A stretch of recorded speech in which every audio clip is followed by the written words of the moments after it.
plaisir de vous retrouver nombreux, mesdames et messieurs. Merci de choisir HK6 en télévision. C'est parti pour ces nouveaux numéros de Littératura. Nous avons le plaisir de vous présenter l'ouvrage intitulé « Le défi vers un destin ».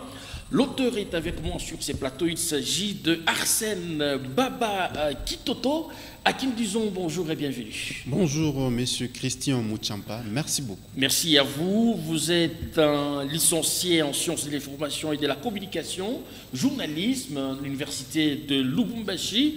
Vous êtes journaliste, présentateur, reporter, écrivain, chercheur indépendant. En tout cas, vous avez plusieurs casquettes. Nous vous en félicitons d'entrée des jeux. Merci beaucoup, ça me va tout droit au cœur. Merci bien. Votre ouvrage, Le défi vers un destin, une autobiographie, c'était quoi déjà d'entrée des jeux la motivation d'écrire sur le défi pour aboutir au destin? Cet ouvrage est à la fois une inspiration et le fruit d'une amitié soutenue. Alors je voue à cet égard toute ma gratitude à Trésor Masirika Nyenyezi, qui aujourd'hui est président du conseil municipal de la commune annexe à Lubumbashi. Le dimanche 15 mai 2021, nous étions en train d'échanger, je lui parlais de mon parcours, je lui parlais de ma vie, déjà que c'est un grand ami à moi, et il m'a dit « Arsène, tu feras bien d'en faire le livre. Et moi, je vais financer tout le processus d'édition et même le reste. » Alors, il l'a dit et il l'a fait. Alors, vous parlez de votre vie. Pourquoi donc faire voir à la face du monde ce qui représente votre propre vie? Je voudrais faire comprendre aux uns et aux autres que je suis le canal de l'univers et la vie peut œuvrer à travers moi comme instrument du changement. C'est comme ça que tout ce qui m'arrive, je ne l'ai jamais considéré d'injuste. Et je me suis toujours considéré moi-même comme un canal de l'univers. Et je me réjouis d'être de la sorte. Et cet ouvrage raconte ma vie. Cet ouvrage s'étend sur mon parcours académique, émaillé de beaucoup d'obstacles, émaillé de beaucoup de soucis, émaillé de beaucoup d'embûches et sanctionné au bout du compte par une distinction en première session. Alors, dites-nous, il s'agit de quelles difficultés, de manière singulière, que vous aviez dû rencontrer durant votre parcours académique? De manière singulière, j'ai rencontré la réjection à cause du handicap visuel, la déficience visuelle dont j'en souffre depuis mes 3 mois de naissance. Il faudra vous signifier que 3 mois après que je sois né, les 2 parents ne se sont pas entendus sur l'altération visuelle qu'ils ont constatée en moi. Alors, papa a tout de suite décidé de prendre sa route. Maman aussi a pris son chemin et papa s'est remarié et maman aussi s'est remariée 3 ans plus tard.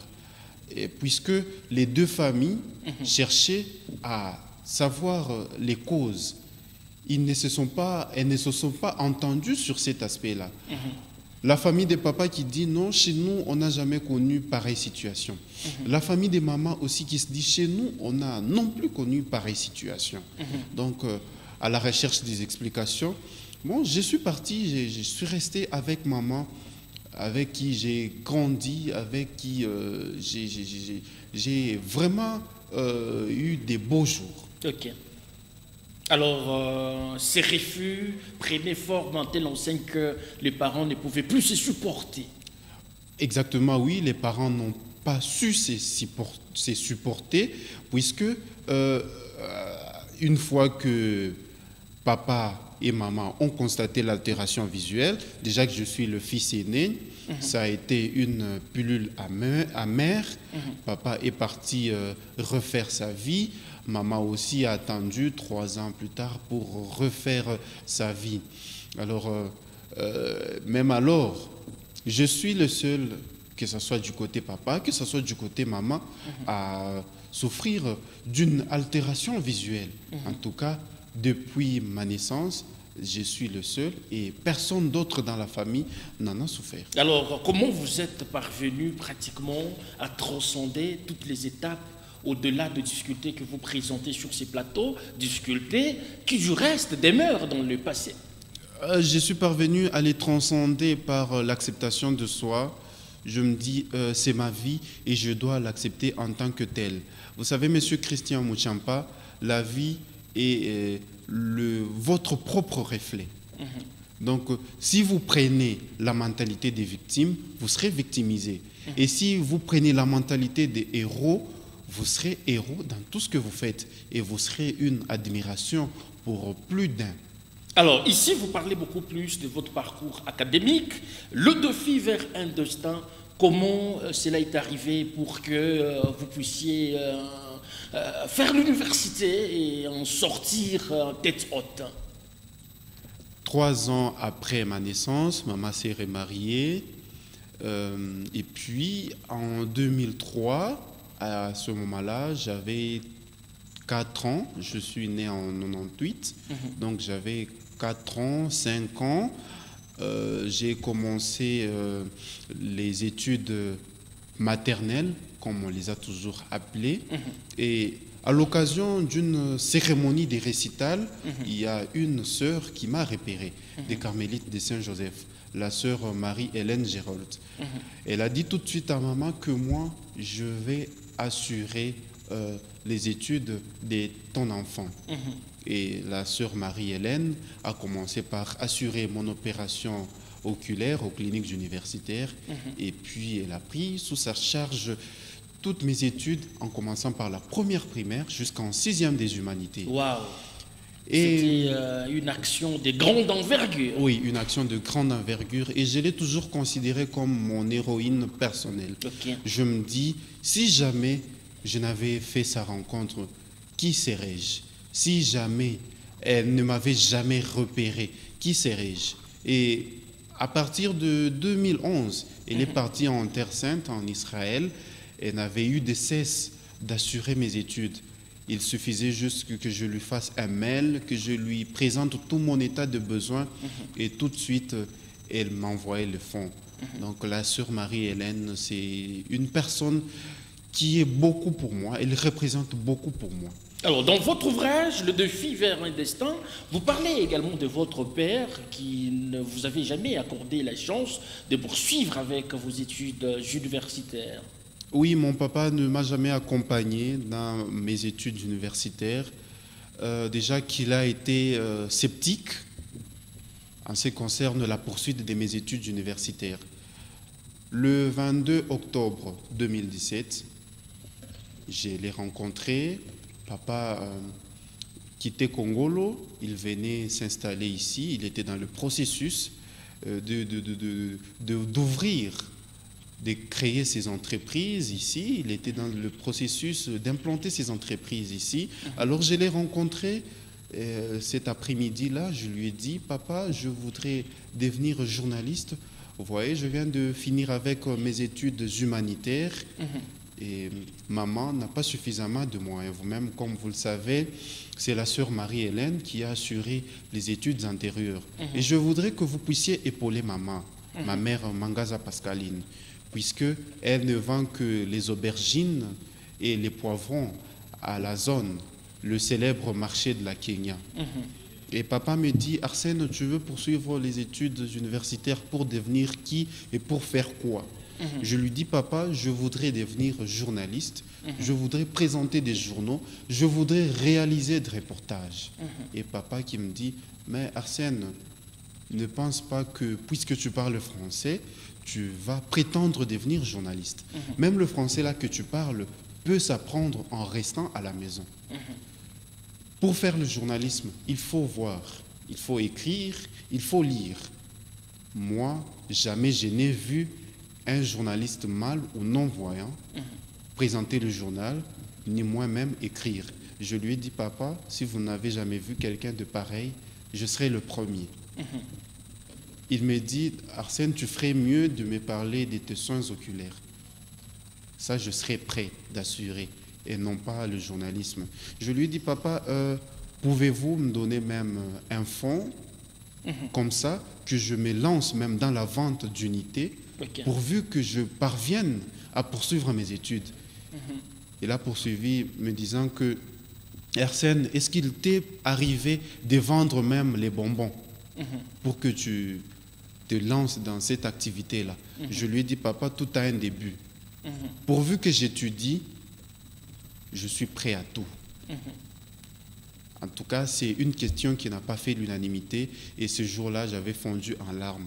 Il avait catégoriquement refusé de me scolariser. Pourtant, le moyen, il en avait. Il en avait. Et même alors, il a suffisamment de moyens. Et il aide souvent sa famille, il aide souvent ses jeunes frères. Et mes jeunes frères, ils vivent vraiment dans de bonnes conditions. Vraiment, ce sont des moyens pour le dire, dans des termes très clairs, dont je n'ai jamais bénéficié. Alors, papa n'était pas d'accord pour que vous puissiez poursuivre avec votre cursus académique. C'est plutôt maman, avec le faible moyen, elle a su vous soutenir. Tout à fait. Maman a su me soutenir. Quand je poursuivais mes études universitaires, elle me donnait l'argent par tranche jusqu'à ce que j'atteigne le montant requis pour verser à la banque. Et je me rappelle, un jour, nous étions en pleine séance de cours et un professeur qui lâche. C'était au tout début. Je pense à ma deuxième semaine d'études universitaires. Un professeur qui entre, il dit les études universitaires ne sont pas faites pour les pauvres. Donc, à vous qui n'avez pas suffisamment de moyens, le conseil gratuit que je vous prodigue est celui d'arrêter. Puisqu'il faut, ici, il faut payer les minervales, il faut payer le syllabus, il faut payer ceci. Beaucoup de dépenses à effectuer. Et du coup, j'ai pensé à ma mère, qui ne vend que les poivrons et les aubergines. Je me suis dit, est-ce que maman saura subvenir à tous ces besoins-là? J'ai pleuré. Et bon, maman n'a pas cessé de m'encourager. Elle m'a dit toujours que non, Arsène, tu as poursuivi tes études antérieures et moi, je vais me battre pour que tu poursuives tes études universitaires. Et j'ai toujours été une fierté pour elle, puisque le journalisme a toujours été ma profession de foi. J'y ai toujours cru. Moi, je me disais, maman, il faudrait qu'un jour je devienne journaliste. À qui voulait m'entendre, je disais qu'il faudrait qu'un jour je porte la veste, il faudrait qu'un jour je porte la cravate, que je mette les gens aux dernières nouvelles, que j'informe les gens partout où ils sont. En tout cas, c'était ça ma passion, c'était ça ma croyance. Et votre intégration dans le monde universitaire était-elle facile? Avez-vous rencontré des gens qui pouvaient à tout prix être à votre disposition? J'ai rencontré des gens qui étaient toujours là pour moi, bien qu'à certains égards, il y en a d'autres qui me boudaient, il y en a d'autres qui me regardaient avec condescendance. Sinon, j'ai été dans l'ensemble facilement accepté. Il y a mon ami Kasmir Mvula Taylor qui était toujours là pour moi, pour me dicter les notes, pour me dicter ce qui était inscrit sur le tableau. Il était toujours là pour me servir de transcripteur, puisque à Kitumaini, où j'ai poursuivi mes études humanitaires, il y avait un système d'intégration. C'est-à-dire, il y a les professeurs de l'Institut Nourou pour aveugles qui savent lire l'écriture braille et qui savent bien voir, qui passaient par la direction des études, ils prenaient mes copies et ils transcrivaient en écriture noire, comme on l'appelle couramment. Et puis, le professeur de Kitumaini pouvait facilement me lire et me donner la note. Cependant, à l'université, j'étais cavalier solitaire et je devais prendre des dispositions conséquentes. C'est comme ça que Taylor, particulièrement, était toujours là. Et même quand il s'agissait de certaines épreuves, il y a les professeurs qui partaient les chercher pour qu'ils transcrivent pour moi. Même alors, il y a d'autres professeurs comme le feu professeur Sylvain Kambala, qui nous a quittés le 5 mai 2024. Lui voulait toujours que je lui dicte mes réponses, Ok. lui seul. Alors, il va me soumettre à l'examen et puis, à la fin, il me demande de lui lire ce que j'ai écrit. Et sous autorisation, bien sûr, du décanat. Et je me rappelle même, il y a une de ces épreuves où j'ai été dispensé, puisque j'avais réussi avec brio au cours des séances des cours, et il avait considéré cela comme interrogation. Donc, il a considéré cette application-là comme interrogation. Alors, est-ce que cet ouvrage, Le défi vers un destin, peut servir aussi de guide pour les personnes qui se trouveraient dans la même situation, pour dire il y a toujours de l'espoir, il y a moyen de franchir toutes les étapes possibles malgré certaines contraintes? Exactement, oui. Je voudrais injecter au moins une dose d'espoir à tous les affligés. Je voudrais demander à tous ceux qui aujourd'hui se lancent dans la mentalité de victime. Je l'ai dit tantôt que le monde est la vie est votre propre reflet. Donc si vous vous placez du côté victime, vous serez victimisé. Et si vous vous placez du côté héros, vous serez légendaire. Alors je voudrais au moins instiller des gouttes d'espoir à tous les affligés et appeler tous les laissés pour compte à prendre leur propre vie en main. Du matin au coucher du soleil, il y en a qui fleurissent des jérémiades sur leurs lèvres, disant que moi je suis ceci, je suis cela. C'est déjà non, fini. C'est déjà fini. Non, non, non. Il y en a ceux qui se permettent même de dire il serait venu accompagner les autres. Non, moi, je voudrais leur demander de ne pas se mettre sous cette optique-là. C'est eux-mêmes qui sont acteurs de leur propre destin. C'est eux-mêmes qui sont acteurs de leur propre devenir. Moi, si j'avais accepté les propos des papas, si j'avais pris la thèse des papas pour acquise, je ne serais pas aujourd'hui journaliste, je ne serais pas aujourd'hui reporter, je ne serais pas aujourd'hui communicateur. Donc, moins encore écrivain. Moins encore écrivain. Donc j'ai pris ces propos des papas comme motivation. Je me suis dit, bon, ça c'est la façon de voir de papa. Et moi, j'ai la mienne. Alors, quand votre père a vu que vous êtes devenu l'homme dont vous rêviez depuis longtemps, c'est quoi déjà son attitude quand il vous voit émerger et puis voilà, accomplir votre rêve? J'ai été avec lui en face en août dernier. Alors, quand j'ai présenté les journaux, quand j'ai réalisé les reportages, je lui ai envoyé des extraits sur son WhatsApp, il ne disait rien. Il recevait, il lisait, il ne disait rien. Et quand je l'ai rencontré en face, il me demande, Arsène, qu'est-ce que tu es devenu? Je lui dis, papa, je suis devenu journaliste. Il me demande, pour quelle maison de presse tu travailles? Je le lui ai dit, il m'a dit, félicitations. Ah bon? Tu m'as toujours... Il a quand même reconnu il a la quand même bravoure reconnu, oui. qui vous caractérise. Tout à fait. Il m'a dit, j'ai toujours reçu tes extraits, j'ai toujours reçu tes vidéos et j'ai posé la question sciemment pour que tu me répondes de vive voix. Je lui ai dit, ce que je vous envoie, c'est exactement ce que je suis devenu.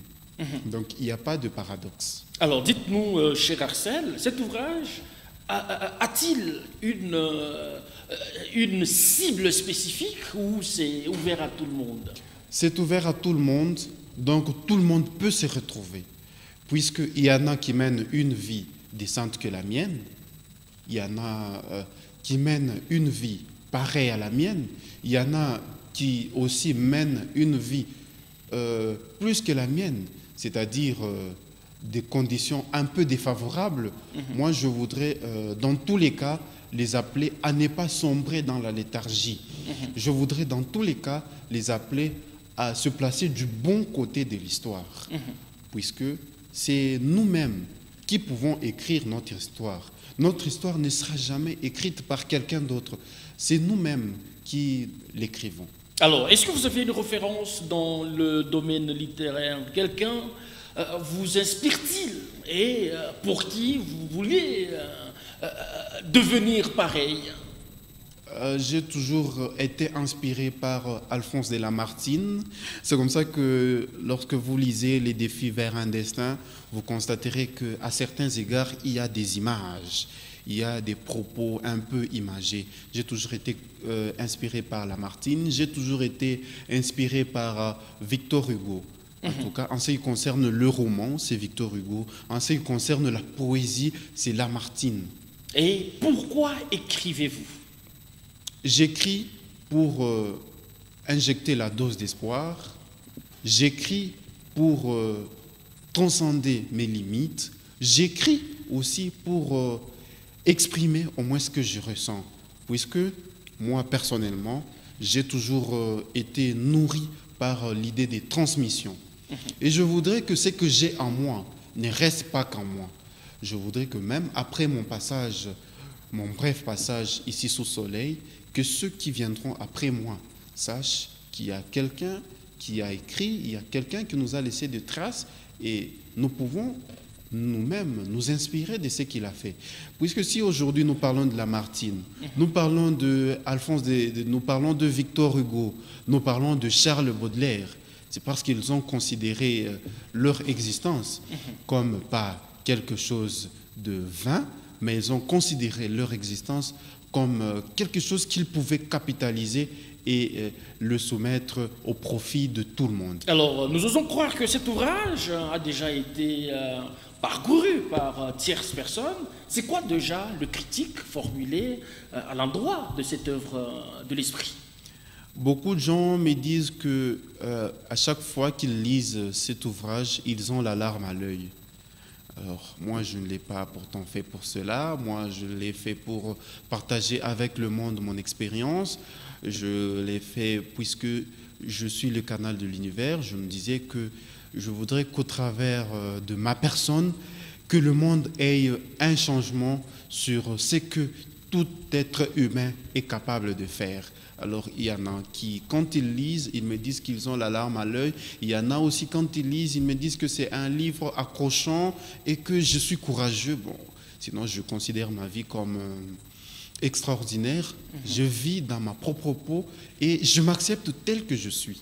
Et c'est facile de s'accepter tel qu'on est, ou il y a deux méthodes pour lesquelles faudra-t-il s'inspirer pour que d'autres ne se sentent pas marginalisés? C'est facile de s'accepter lorsqu'on sait transcender les limites. Puisque quand il faut présenter le journal, pour vous, Monsieur Christian, il faut voir au prompteur. Mais pour moi, Arsène, il faut toucher. Et je prends des dispositions. Je me dis, je prends le journal, je le reproduis en braille, et puis je lis et je présente comme ça, à défaut du prompteur braille. Alors, dites-nous, est-ce que vous êtes sur d'autres chantiers littéraires, au-delà de cette œuvre de l'esprit, le défi vers un destin? Oui, je suis sur un autre chantier. Il y a un livre qui est sous édition. Je pense pouvoir revenir sous peu pour en parler. Alors, cher Axel, dites-nous, est-ce que vous êtes soutenu par rapport à cette œuvre de l'esprit? Le livre est-il suffisamment consommé selon les diagnostics faits sur le terrain? Oui, le livre est suffisamment consommé. Il y a déjà plusieurs exemplaires qui sont achetés, pas seulement sur le plan local, il y a même sur le plan international. Il y a des blancs, il y a vraiment beaucoup de gens qui l'ont déjà payé. Il y a des noirs, donc c'est à la fois en Afrique, c'est à la fois en Afrique et même en Europe, c'est même aux États-Unis. Donc vous êtes satisfait de cette consommation-là? Oui, je suis vraiment satisfait. Alors, comment obtenir cette œuvre de l'esprit pour ceux qui nous suivent un peu de partout, vos contacts? Pour ceux qui nous suivent de partout, le livre peut être obtenu chez Calure Édition. Il peut être obtenu chez moi-même, le 0 plus 243 99 93 70 884 plus 243 81 48 97 430 ou par mail à bkakudji@gmail.com et le tout en minuscule. Le livre est bien disponible et il y a encore des exemplaires. Messieurs Arsène Baba, auteur de l'ouvrage Le défi vers un destin, nous vous disons merci d'être venu. Merci beaucoup, Monsieur Christian Mouchampa, pour l'invitation et je voudrais signifier, avant de clore cette émission, que j'ai toujours considéré la réjection paternelle comme une opportunité de croissance. Donc mon père, c'est quelqu'un que j'aime beaucoup, même de partout où il nous suit, qu'il sache que je le tiens vraiment en amour. Et d'ailleurs, je le lui ai avoué lors de notre dernière rencontre. Merci à vous qui nous avez suivis de partout à travers le monde. Nous vous retrouvons très prochainement, cette fois-là avec un nouvel ouvrage. D'ici là, portez-vous bien et à très vite.